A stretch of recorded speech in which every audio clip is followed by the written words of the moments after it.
Karachi site area के chemical factory में लगी आग पर 3 घंटे के बाद काबू पा लिया गया। फायर ब्रिगेड हुकाम के मुताबिक फायर ब्रिगेड की 5 गाड़ियों ने आग बुझाने में हिस्सा लिया। कूलिंग का अमल जारी है। तमाम अफराद को महफूज मकाम पर मुंतकिल कर दिया गया। वज़ीर आला सिंध सैयद मुराद अली शाह और मेयर कराची बैरिस्टर मुर्तज़ा वहाब ने वाक़े का नोटिस लेते हुए कमिश्नर कराची को तहकीकात का हुक्म दिया। DC के माड़ी के मुताबिक अतराफ और फैक्ट्री में मौजूद तमाम लोगों को फौरी बाहर निकाल लिया गया। 1000 गज पर कायम फैक्ट्री में आग सुबह 10:30 बजे लगी थी।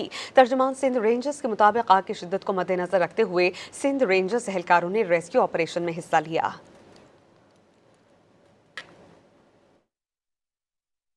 कराची साइट एरिया के केमिकल फैक्ट्री में लगी आग पर 3 घंटे के बाद काबू पा लिया गया। फायर ब्रिगेड हुकाम के मुताबिक फायर ब्रिगेड की 5 गाड़ियों ने आग बुझाने में हिस्सा लिया। कूलिंग का अमल जारी है। तमाम अफराद को महफूज मकाम पर मुंतकिल कर दिया गया। वज़ीर आला सिंध सैयद मुराद अली शाह और मेयर कराची बैरिस्टर मुर्तज़ा वहाब ने वाक़े का नोटिस लेते हुए कमिश्नर कराची को तहकीकात का हुक्म दिया। DC के माड़ी के मुताबिक अतराफ और फैक्ट्री में मौजूद तमाम लोगों को फौरी बाहर निकाल लिया गया। 1000 गज पर कायम फैक्ट्री में आग सुबह 10:30 बजे लगी थी।